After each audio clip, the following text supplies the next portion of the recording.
Pertama saya ingin menyampaikan bahwa tidak ada sebuah pengorganisasian yang memiliki tingkat kerumitan dan besar seperti memberangkatkan haji. Tapi ini bukan satu ungkapan untuk excuse terhadap kekurangan yang di sana sini, itu selalu ada. Bukan upaya excuse. Saya justru senang sebagai dirjen baru yang nggak tahu apa-apa ini.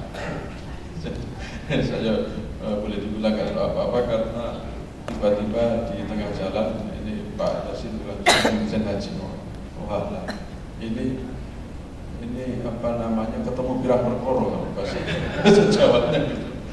Jadi saya sebelumnya di Badan Litbang dan Diklat, di Mas Islam, lalu kemudian di Dirjen Haji. Kalau ada yang kurang mohon bisa dimaklumi karena di sini ada spesialisnya Pak Yasin, Pak Gatot, apalagi beliau ini Pak Dubes, sudah bapak yang lain. Saya mohon dikoreksi. Jadi saya senang karena empati masyarakat publik terhadap haji itu luar biasa.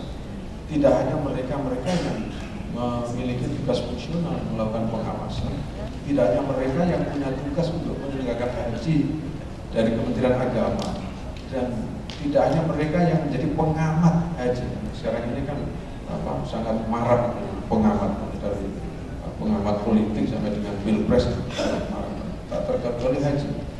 Saya senang karena setiap saya dengarkan itu pasti ada nilai yang positif, apapun itu. Mari kita melihat mata rantai daripada persoalan perhajian itu. Ujungnya itu kan sesungguhnya adalah Undang-Undang Haji nomor 13. Lalu kemudian ada PP, ada kemudian peraturan menteri dan seterusnya. Kalau disebutkan semuanya sampai nanti tarawih tidak akan selesai. Tapi saya ingin mencoba. Jadi kita sudah punya legal standing mengurus haji itu dengan Undang-Undang nomor 13. Ya, kemudian di situ mata rantai yang kita urus yang berkenaan dengan perhajian itu dimulai dari persoalan pendaftaran, persoalan kuota, persoalan transportasi, lalu kemudian catering, armina, pembinaan, lalu penyelenggara, kemudian pengawasan, pengelolaan dana haji dan seterusnya. Nah, masing-masing dari ini, mari coba secara selintas kita sampaikan, dan disitulah letaknya perlu optimalisasi atas dasar kritik dari masyarakat, sumbangan pikiran dari berbagai elemen masyarakat. Mulai dari yang pertama misalnya pendaftaran. Ya, untuk tahun ini pendaftaran yang itu sudah dibuka setiap saat, ya, masyarakat bisa dengan 25 juta mendaftar anytime, dan itu lalu mengakumulasi menjadi apa yang disebut dana setoran awal. Dana setoran awal itulah yang kemudian acap kali menjadi isu yang seksi, yang kemudian menarik minat orang untuk mengkritisi. Wah, haji itu kalau digambarkan itu uangnya selalu begitu. Jadi tidak ada orang yang menyangkal itu, karena akumulasi dari dana haji per Desember 2014 nanti itu mencapai 73 triliun. 73 triliun kalau kemudian kita bicara dalam perspektif syar'i itu yang disebut nilai manfaat, ya, bukan bunga. Kalau bunga itu eksploitasi the law itu masuk kategori haram. Jadi nilai manfaat itu mencapai di atas 4 triliun. Ya. Jadi orang lalu mengatakan, wah luar biasa itu.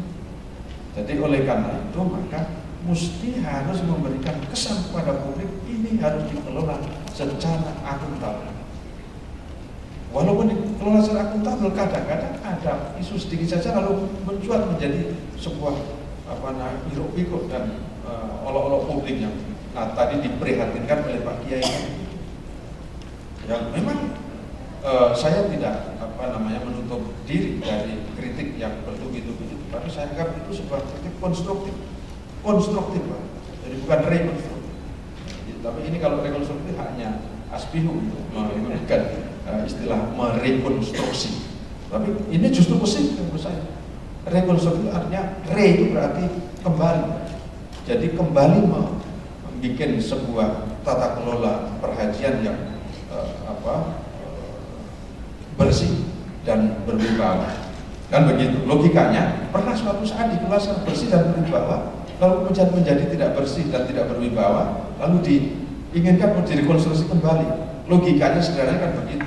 Jadi bukan mengkonstruksi. Kalau mengkonstruksi itu urusannya nanti perubahan undang-undang tentang haji yang sekarang lagi menjadi isu yang dibicarakan di DPR, termasuk usulan Pak Dubes tadi untuk memisahkan seluruh mata rantai yang berkaitan dengan perhajian hulu sampai hilir keluar dari Kementerian Agama. Nah, kita akan boleh beda ya. Kalau saya sih tidak setuju, bukan karena saya dirjen dan kemudian terancam jabatan saya, enggak. Jadi kalau pun minta melanjutkan belum tentu saya setia gitu Pak. Karena saya ini kalau bukan pegawai negeri saya menawar pada Pak Irjen, tapi karena pegawai negeri itu samaan waktu tidak ada pilihan lain. Itu ditugaskan seperti tentara, tugaskan siap laksanakan. Gitu.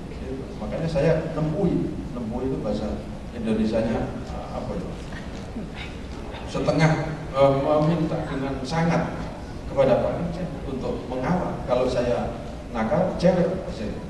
Kalau kemudian kemana-mana tarik, gitu. Beresin silakan. Kemudian teman-teman KPK silakan. Apalagi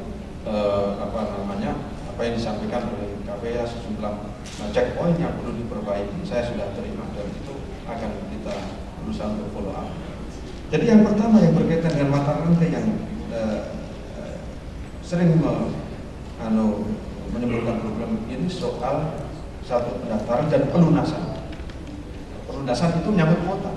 Memang betul Pak Dubes bahwa sekarang kita sudah tersambung oleh siswa generasi kedua, yang itu dalam tahapan pelunasan yang saat sekarang ini masih sedang berlangsung, yang mulai dari 11 Juni yang lalu sampai nanti ditutup mestinya tanggal 9, tapi karena tanggal 9 ada momen Pilpres dan baru saja dinyatakan sebagai hari libur nasional, maka rencana akan kita